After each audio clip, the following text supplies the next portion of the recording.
Hello दोस्तों। हम लोग अपने मेंस सीरीज के चौथे खंड में आपके सामने उपस्थित हैं। डेस्टिनेशन आईएएस की तरफ से आपको मेंस के लिए डिबेटेबल इश्यूज जो भी हैं उन पर सीरीज दी जा रही है। उसमें हमने जो पिछला वीडियो आपको दिया था, अंतर्राष्ट्रीय आतंकवाद पर व्यापक अभिसमय, comprehensive convention on international terrorism, उससे संबंधित प्रश्न आप देख लें। आपको ये प्रश्न करना है, स्वयं से लिखना है। आतंकवाद क्या है? आतंकवाद के वैश्वीकरण को रोकने हेतु, आतंकवाद के वैश्वीकरण को रोकने हेतु वैश्विक रणनीति के अभाव के कारण क्या हैं? क्यों सभी देश एकमत नहीं हो पा रहे हैं? एक तरीके से क्यों नहीं निपट रहे हैं आतंकवाद के संदर्भ में? इसके कारणों पर आपको प्रकाश डालना है और ये आपको प्रकाश डालना है इस अंतरराष्ट्रीय आतंकवाद पर व्यापक अभिसमय के आलोक में। उस संधि के संदर्भ में आपको चीजों को डिस्कस करना है कि क्यों इंटरनेशनल टेररिज्म पर, जो कि अब ग्लोबलाइज टेररिज्म कह सकते हैं आप, इस ग्लोबलाइज टेररिज्म पर सभी देश एक रणनीति से और एक पॉलिसी से क्यों नहीं चल पा रहे हैं, इसको आपको समझाना है, पर्टिकुलरली इस समझौते के संदर्भ में। चलें, अब क्वेश्चन के डिस्कशन के बाद से हम अपने मेंस सीरीज के चौथे खंड में चौथे विषय को लेकर के उपस्थित हुए हैं। NCDNT, national commission for denotified nomadic and semi nomadic tribes. अभी ये चर्चा में क्यों है, पहले ये समझ लें। क्योंकि ये कमीशन बन चुका है, इस कमीशन ने अपनी सिफारिशें दे दी हैं और 2018 में ही सिफारिशें दे दी थी। 2020 में चर्चा का कारण क्या? तो बीजेपी के राष्ट्रीय कार्यकारिणी के सदस्य हैं, सचिव हैं राम माधव, उन्होंने सरकार से मांग करी कि जो एनसीडीएनटी की रिपोर्ट है उसे सरकारें लागू करें, सरकार के स्तर पर लागू करने की मांग उठाई गई है। अब ये मांग किन के लिए है, क्या है, ये हम समझने जा रहे हैं। बेसिकली आपने देखा होगा, आपके बिहार के परिप्रेक्ष्य की अगर बात करें तो आपने देखा होगा कुछ ट्राइब्स को जो घूमते रहते हैं, स्टेशन पर आएंगे, वो अपना टेंट डालेंगे, उसमें कुछ दिन वहां रहेंगे, कुछ बिक्री करेंगे, कुछ सामान, हाँ, और फिर वो वहां से निकल के कहीं दूसरी जगह चले जाएंगे। विशेष करके आपके बिहार में थारू जनजाति ऐसा करती है, घुमंतू जनजाति है। ऐसी तमाम जो ट्राइब्स हैं हमारे देश में, वो आजादी के पहले भी थी, आज भी मौजूद है और इनका कल्चर यायावरी है, अर्थात ये घूमने में ही यकीन रखने वाली जनजातियां हैं। तो शुरू से आज तक ये घुमंतू ही बनी हुई हैं और ऐसी तमाम जनजातियां हैं जो आज की तारीख में भी इसी तरह घुमंतू फॉर्मेट में ही अपना जीवन यापन करती हैं। अब चूंकि ये एक जगह रहती नहीं है, इसलिए इनसे रिलेटेड कोई भी सरकारी प्लान बन नहीं पाता, क्योंकि इनसे रिलेटेड कोई आंकड़ा कायदे से हमारे पास है नहीं। आज यहां है, कल वहां है, परसों वहां है। तो जब आंकड़े नहीं होंगे तो उस हिसाब से हम उनके लिए कोई प्लानिंग नहीं कर सकते। पहली चीज तो ये। दूसरी चीज ये है कि ये जितनी भी जनजातियां हैं, इनके अपने कल्चर हैं। वो वर्तमान में आधुनिक समय में जीते हुए भी अपने कल्चर के साथ हैं। उनके कल्चर को, अपने कल्चर को उन्होंने प्रिजर्व करके रखा हुआ है, उसी हिसाब से वो जी रहे हैं। उन्हें भवन अट्टालिकाओं में रहने का मन नहीं करता, वो घूमने वाले लोग हैं। अब वो घूमने वाले लोग भी भारत के नागरिक हैं और भारत के नागरिक होने के कारण सरकारों का दायित्व है कि उन्हें नागरिक से संबंधित सभी अधिकार और सभी योजनाओं तक उनकी भी पहुंच सुनिश्चित हो। उसके लिए 2015 में सरकार ने एक कमीशन का गठन किया जिसे कहा गया national commission for denotified nomadic and semi nomadic tribes. इसके अध्यक्ष बनाए गए भीखू रामजी इदाते। भीखू रामजी इदाते नाम थोड़ा टफ है, लेकिन ध्यान रखेंगे, इदाते आयोग याद रखेंगे। 2015 में ये आयोग बना था, 2018 में इसने रिपोर्ट सौंपी। ये जो जनजातियां हैं जो कि घूमती रहती हैं, ये ब्रिटिश काल से ही ब्रिटिश सत्ता का, शोषण का, जुल्म का शिकार रही हैं। वो शिकार क्यों रही हैं? क्योंकि 1871 में ब्रिटिश सरकार एक एक्ट लेके आई जिसे कहा गया क्रिमिनल ट्राइब्स एक्ट। यानी इन्होंने कुछ जनजातियों को ये तमगा दे दिया कि भाई वे लोग जन्मजात अपराधी ही हैं। 1871 में इन नोमैडिक जातियों को उन्होंने ये कह दिया कि ये लोग परमानेंट, जन्मजात, बाय बॉर्न हैबिचुअल ऑफेंडर हैं, ये जन्मजात अभ्यास वाले अपराधी हैं।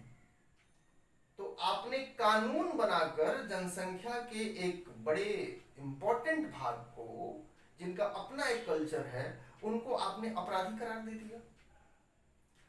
तो जब तक ब्रिटिश सरकार रही इनके प्रति, और उन लोगों ने जो चीजें बनाई हैं, आपने देखा है कि जो चीजें उन लोगों ने बनाई हैं, जो मेंटेलिटी उन्होंने बनाई है, वो मेंटेलिटी हम आज भी कहीं ना कहीं उसको ढो रहे हैं। तो इनके प्रति एक हीन भावना भारतीयों के मन में भी आती चली गई। आज भी आप उस किसी घुमंतु जाति के साथ यदि मिलते हैं तो बहुत सम्मान से बात नहीं करते। ये हमारी आज की बात है। जब हमारा देश आजाद हुआ तो 1952 में भारत सरकार ने क्रिमिनल ट्राइब्स एक्ट को ही खत्म किया और इन सभी जनजातियों को इस जन्मजात अपराधी के पुरस्कार से, तमगे से अलग कर दिया और आज की तारीख में ये विमुक्त जनजातियां कही जाती हैं। तो ये विमुक्त किससे हुई, फ्री किससे हुई? फ्री हुई इस एक्ट से, क्रिमिनल ट्राइब्स एक्ट 1871 जो आया, उससे तो इन्हें फ्री कर दिया गया।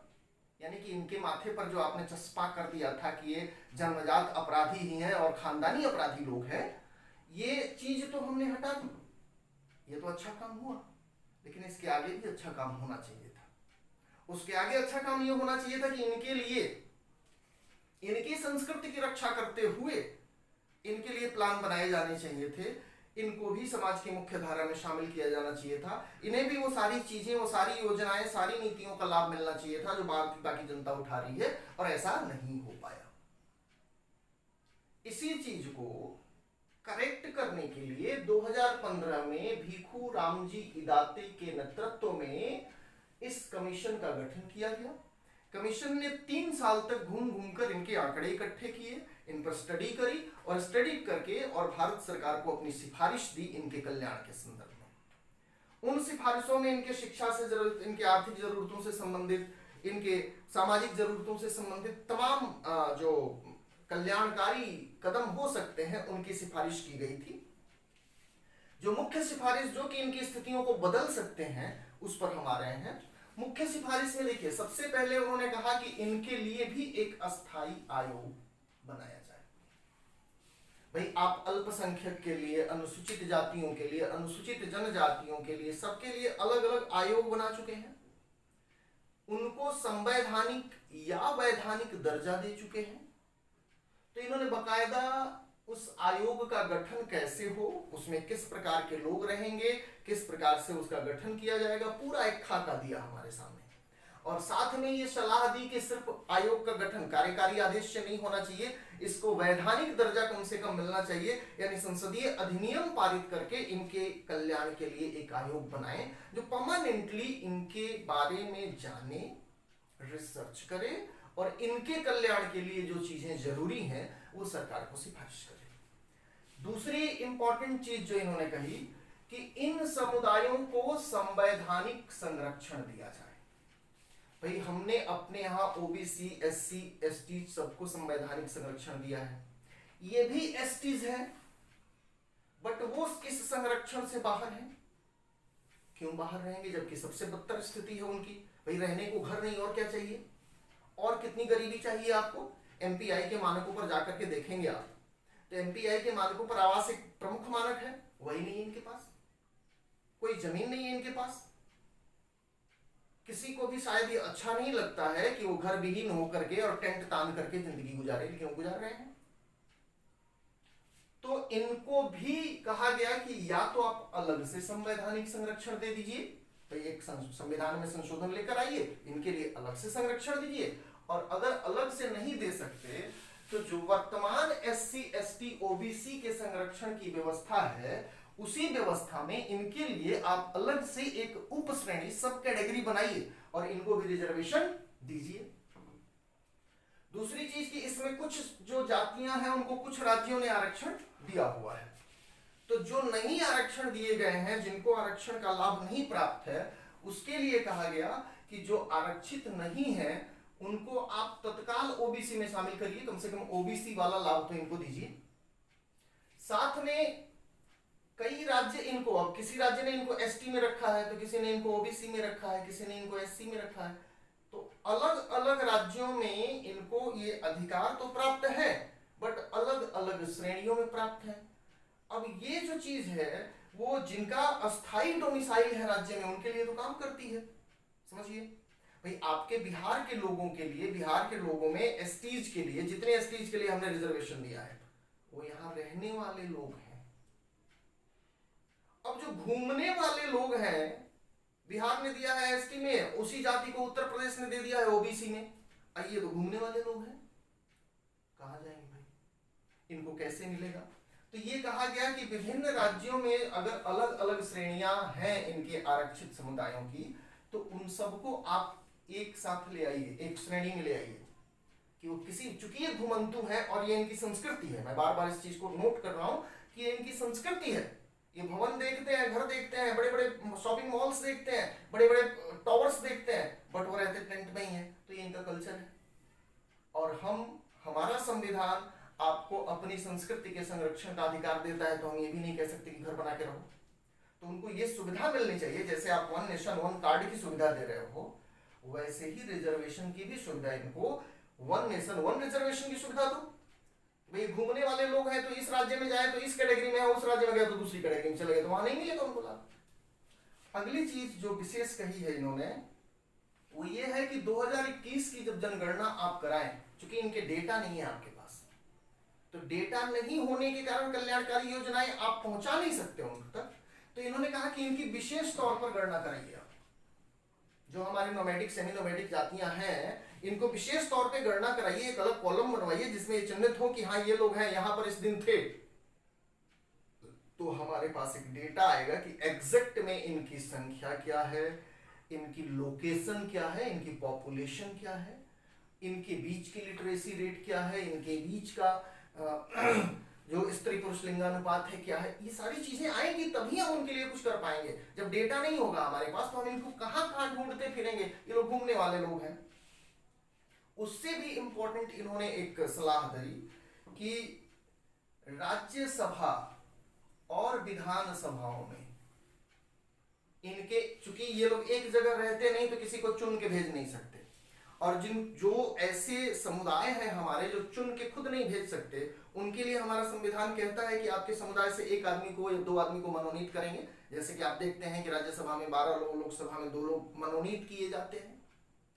इनके लिए कहा गया है कि इनके समुदाय के प्रतिनिधि को भी एक राज्यसभा में और प्रत्येक विधानसभा में यह प्रावधान बनाया जाए कि उनके एक एक प्रतिनिधि को मनोनीत किया जाए, क्योंकि ये जीत के नहीं आ सकते, क्योंकि एक जगह रहने वाले लोग नहीं है ये, तो इनको मनोनीत करना होगा। और उससे भी इंपॉर्टेंट कि जो ऐतिहासिक गलती हुई है कि इन्हें हमने जन्मजात अपराधी घोषित कर दिया। क्या कोई व्यक्ति ऐसा होता है जो जन्मजात अपराधी हो?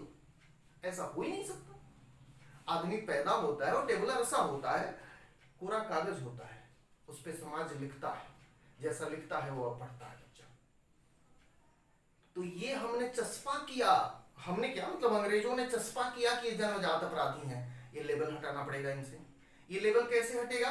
तो इसने कहा कि एनसीईआरटी और राज्य बोर्ड के इतिहास की जितनी किताबें हैं उन किताबों में इनका इतिहास आप शामिल करिए। लोग इनके बारे में जानते ही नहीं है, तो जानते ही नहीं है तो फिर इनके बारे में संवेदना कैसे बनेगी? आपको सिविल सेवा के प्रशासनिक मूल्य में एक मूल्य बताया जाता है कि empathetic for poors, empathetic for the SC ST and depressed classes. तो कैसे एम्पैथेटिक आप होइएगा जब उसके बारे में जानते ही नहीं है आप कि ये कौन सी जनजातियां हैं, किस प्रकार से रहती हैं, उनका जीवन क्या है, संस्कृति क्या है, तो आप उनके प्रति इंपैथेटिक हो ही नहीं पाइएगा, प्रशासन भी नहीं हो पाएगा और आम जनता भी नहीं हो पाएगी। तो जरूरी है कि इतिहास की किताबों में इनके इतिहास को भी जगह दी जाए। इसके अलावा भी इन्होंने कहा कि अगर किसी राज्य ने अभी क्रिमिनल ट्राइब्स एक्ट को कंटिन्यू कर रखा है तो उसे हटाए, जिन राज्यों में हैबिचुअल ऑफेंडर एक्ट लागू हुआ है वो उनको हटाएं। इस तरह से इन जनजातियों के संदर्भ में उनके व्यापक कल्याण से संबंधित इदाते कमीशन ने अपनी रिपोर्ट जारी की और इस रिपोर्ट को अब लागू करने की मांग की जा रही है। तो आगे की परीक्षाओं के लिए ये एक विषय हो सकता है, थोड़ा सा अपरिचित सा था, तो इसको आपके नजर में ले आना जरूरी था कि कहीं नजर से भटक ना जाए। धन लेंगे फिर अगले अपने 5वें सेशन में 2 से 3 दिन में।